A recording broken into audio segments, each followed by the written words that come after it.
Here we are then, now for the big moment. Behind every great company is a story. This one starts with grease-stained hands, a young boy helping his dad, and a dream that became Car Builder Solutions. In 1989, aircraft engineer Neil Foreman falls for the Noble Mark IV, a replica of Ferrari's legendary 330 P4. Most people would only admire it, but Neil decided to build one.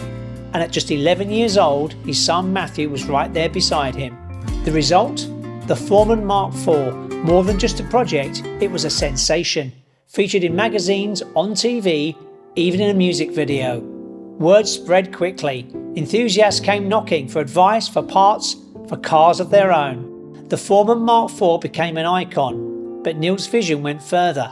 He wanted a one-stop shop for every car builder. And that's what makes this story so special. What started out as a father and son restoration in a garage turned out to be Car Builder Solutions, powering up restorers and builders ever since. From a family garage to a global supplier, CBS isn't just selling parts, it's fueling passion and building stories. As well as the shop, they have a fantastic warehouse with over 8,000 different products and some 250 orders per day. So stay tuned for our special offer. Now back to the 11-year-old who helped to build a P4. This is the Ferrari 330 P4 replica that me and my dad are building. This is the reassembled inlet manifold. It took us a week to polish these cast aluminium turbo intercooler pipes. Here we are then, now for the big moment.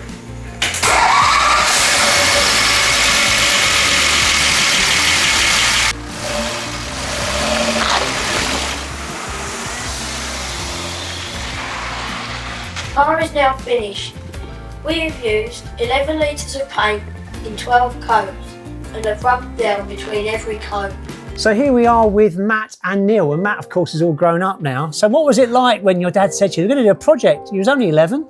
I suppose the thought of going to school in a car like this was pretty cool at the time. I imagine. But little did I know that it'd take lots of dad shouting at me and blood, sweat and tears and go and fetch this and go and grab that. And you're now running the business, which is great. Dad's taken a back seat on things, but he's not actually, because we've got this, which is your final legacy, building the final P4. Yeah, and you've still got a way to go, I can see that. But there's some interesting things because you've modified some things from the other ones you were telling me about. So what engine have we got here? This is a Ford Mustang Cobra engine, 4.6 quad cam. It's one that we bought brand new. It's a 1998 model engine, which Ford apparently overproduced for the 98 Mustang by 5,000 units. So there were a lot of these engines floating around on the market in crates with gearboxes, everything on it. And there was a UK supplier that we bought it from for ridiculous money. It's been spun over, but it's never been fired up. So it's a brand new 98 engine that's never actually been fired up, which is what I'm doing at the moment, the engine wiring loom. Yeah. Okay. And the combination with the Porsche here as well? Yeah, the Porsche is a 996 box. Again, that was new. We obtained that from a supplier in Germany. Yeah. It runs upside down. We had to make this combination has never been done before, the Porsche gearbox on the Ford engine. Right, yeah. So we had to make all the adapter plate, clutch, flywheel, everything else. Yeah, and you've got the changer in the middle here, which is different as well, isn't it? Yeah, that change, it's the first one we've ever done with a centre change. Yeah. We've retained the cable change mechanism. Yeah. From that's a part of the original Porsche gear lever box. Okay. All the original P4s had the gear lever here. Right, yeah, okay. To the right of the driver. Yeah. But we tried it, Matt sat in it with a seat. There's a couple of seats that we've tested out and pretty much bum on the floor. Yeah, okay. And it worked. And a different shape on the back here. We were talking about that, slightly different modified, isn't it? We've lowered the mid-section profile by 40 mil. Okay. To get it closer to the original, because only Matt and I are going to be driving this. Right.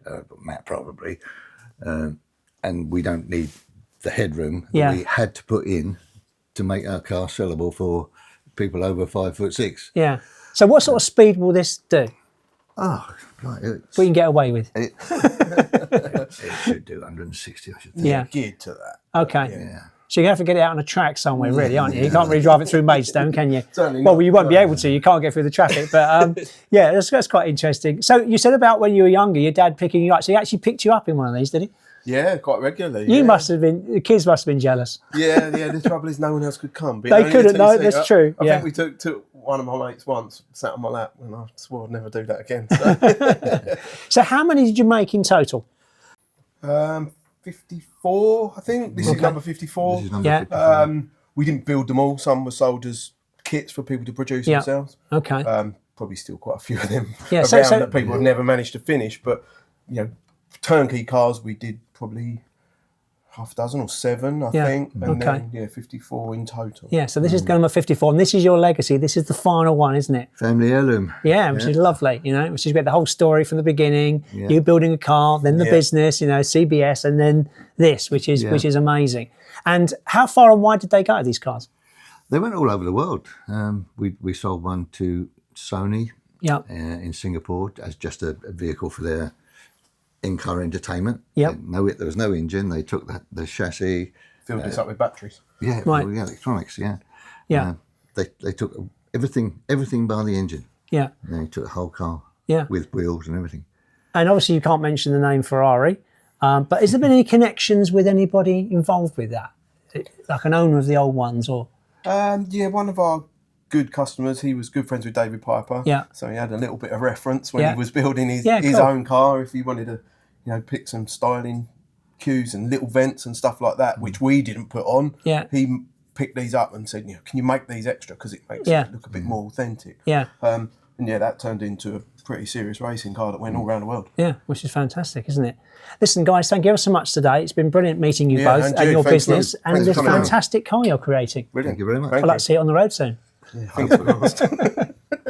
I'm now proud to be working in collaboration with Car Builder Solutions, and we've set up something special for you. So if you go to the link in the description, that will take you to the dedicated CBS page for viewers. And on the first order, you get 10% off. So it's well worth doing. And by using the link, you end up supporting the channel, which is great. So we get to bring you some great car stories. Because remember, every classic has a story to tell. We have won Best of Show twice and runner-up once.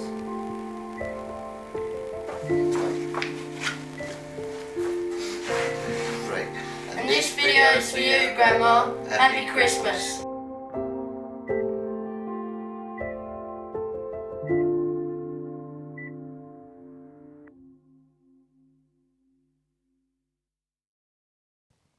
Don't forget to subscribe. Hit the bell button so you get notification when there's a new episode of Classic Car Stories. In the meantime, stay tuned and watch this episode all about the Mark II Jaguar, all the way from South Africa with love.